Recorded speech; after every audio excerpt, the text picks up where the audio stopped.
Scott Derrickson's Black Phone 2 has just been released in theatres, and it picks up the story 4 years after the haunting events of the first film. It brings back Finney and his sister Gwen and has them confront the Grabber, this time as a supernatural evil they never truly escaped. It's a darker, more expansive horror sequel that doubles down on supernatural elements and psychological dread. It may not always match the raw intensity of its predecessor, but it brings fresh ideas, deeper lore, and a haunting new chapter to the story. So in this explained analysis, I'm going to be giving you my breakdown of the film, discussing the full plot details, the ending, whether we'll see a Black Phone 3, and much more. There will be spoilers in this video, so if you haven't watched the film yet, then I would recommend checking it out before watching my analysis. Before I get into it though, if you want to see more on upcoming releases like Black Phone 2, then don't forget to support this upload by giving it a like rating and subscribing to the channel. But without further ado, let's dive into my explained video for Scott Derrickson's Black Phone 2. So Derrickson's new film opens a few years after the events of the Black Phone. Finney Blake is now older, still traumatized by what he faced with the Grabber. He acts out by getting into fights, shutting people out, and using weed to numb himself from his past experience. And Gwen, his younger sister, inherited some of the psychic dream vision ability that their mother had. She begins to experience terrifying fragmented visions, including mutilated children trapped under ice, a ringing phone that she answers in her dreams, and symbols she doesn't quite understand. She starts sleepwalking and in dreams or dreamlike states answers phone calls that seem to come from the beyond.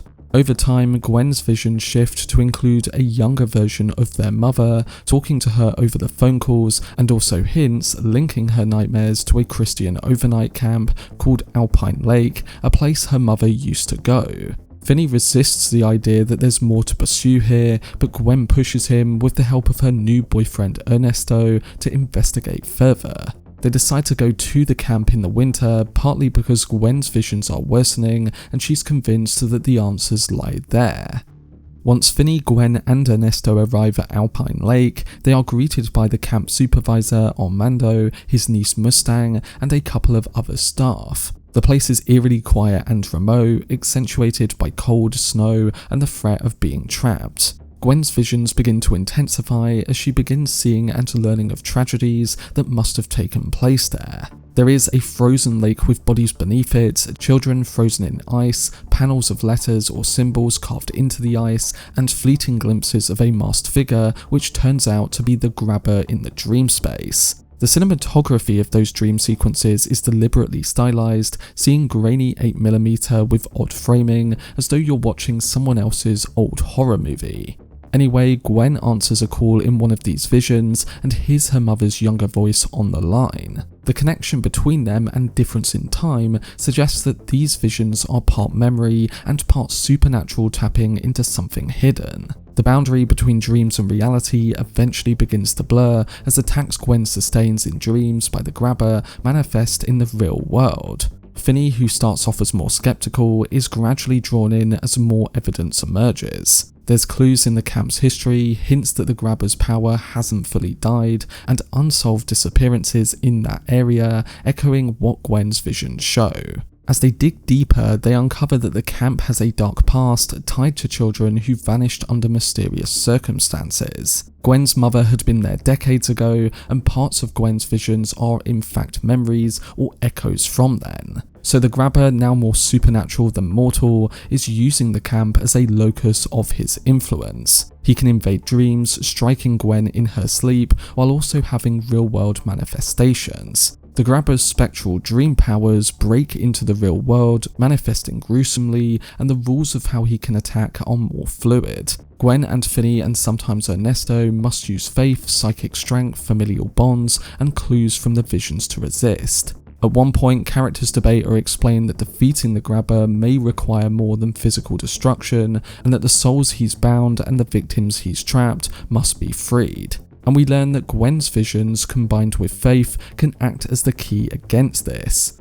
We come to the ending of Black Phone 2 and Gwen and Finney confront the grabber at the frozen lake where much of Gwen's visions come full circle. The environment is lethal as the ice is unstable, there are ghosts of children beneath the surface, and the grabber attempts to kill Gwen through dream attacks that bleed into reality. Though we learn that Gwen's faith and psychic strength, aided by Finney's protection and the voices of the trapped souls, rally against the grabber. Through a mix of spiritual sacrifice and confrontation, they weaken the grabber and the trapped children's souls are freed in the process. Their faith in Gwen acts like a shield or a ring of salvation, and the grabber's power is stripped back, and his hold over the camp and over Gwen is finally broken.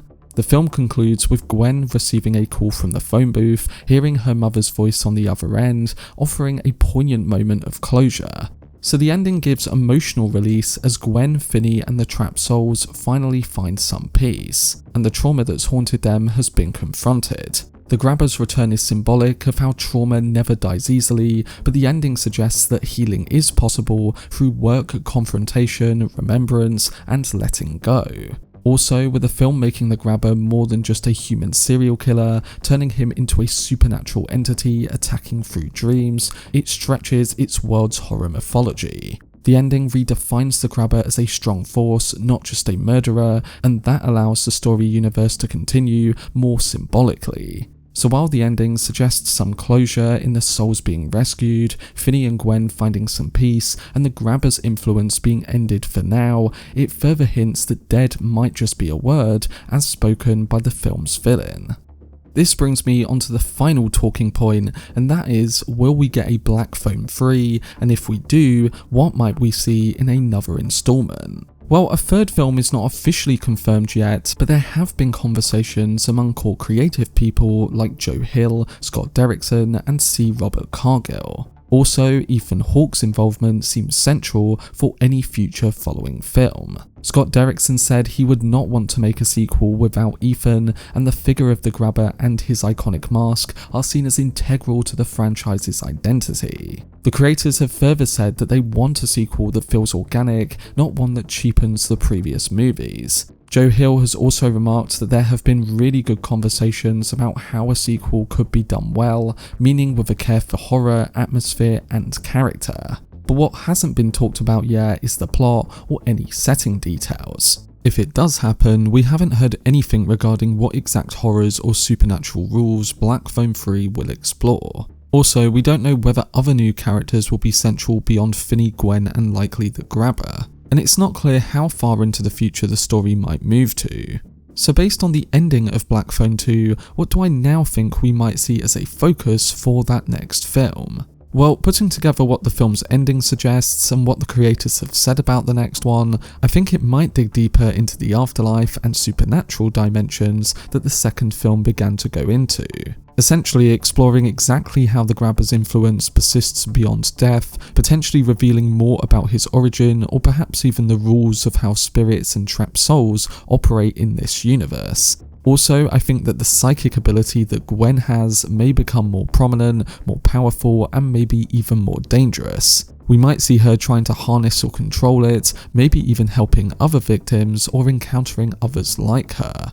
Now, once again, we'd also expect Finney to be a central part of the next film, but it's important to note that his immediate trauma is now over, making us question what will happen with him going forward. Well, on a more straightforward note, perhaps Black Phone 3 has Finney trying to prevent the grabber's return yet again, or even confront that his influence has spreaded further and not all souls have been freed. There's not much more I can currently suggest because we haven't really seen more than what we have with him. But with all of this said, a Black Phone 3 most likely will give us another new setting, perhaps another place tied to the grabber's past or tied to Gwen's visions. The villains or supernatural forces could also expand, and maybe the grabber is no longer alone. Other entities could be introduced to broaden the series' mythos. So as a whole, Black Phone 2 ends in a way that wraps up quite a lot, but clearly leaves space for more stories. The core characters are changed but not healed, evil is not gone but pushed back, and the mythology is ripe for further expansion.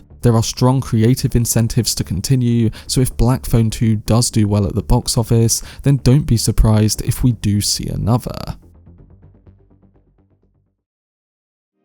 But that was my breakdown and analysis for Scott Derrickson's Black Phone 2. Black Phone 2 is an ambitious sequel that by and large succeeds in raising the stakes from the original in ways that horror fans will appreciate. Scott Derrickson's film retains much of the unsettling atmosphere of the first film while expanding into a more supernatural, dream-haunted territory. One of the biggest strengths of this new film is its visuals. The snowy remote winter camp setting, the grainy 8mm dream sequences, and the shifting boundaries between waking and nightmares are handled with flair. They made for some genuinely chilling moments. Also, the performances, particularly from Madeleine McGraw and Mason Thames as Gwen and Finney, hold up well too, as there's more emotional weight, the trauma carries forward, and there's a believable arc to how the siblings try to confront what haunts them. Ethan Hawke's grabber is better the second time around too. He feels more menacing, more of a supernatural force, rather than just a human villain. That change gives the sequel some new life, especially when paired with strong set pieces that play with classic horror tropes in creative ways. That said, the film isn't without its flaws. I think the pacing is uneven as some parts drag, especially in the first half, and there are moments when exposition feels too heavy, as though the film is explaining its way forward rather than letting the dread accumulate more naturally. Also, by leaning more into the supernatural and expanding backstory, the sequel loses a bit of the mystery that made the first one so effective. Some of the horror works better when you don't know all the answers, and Black Phone 2 occasionally removes that. But overall, the Black Phone 2 is a strong follow-up. For those who liked the first film, this one is well worth watching, and if you enjoy horror that mixes supernatural elements with psychological struggle and atmospheric dread, then this will deliver for you. But I do hope this breakdown did help some of you guys understand the film and the main details a bit better, and overall, I'm looking forward to hearing your thoughts on it, so don't forget to let me know down below in the comment section. For more videos on upcoming film releases like Black Phone 2, then subscribe to the channel and turn on your notifications. Also, if you enjoyed this video, remember to leave a like, rating, and follow me on social media via the links in the description. But anyway, I hope you guys enjoyed it. I've been Cortex, and as always, make some noise.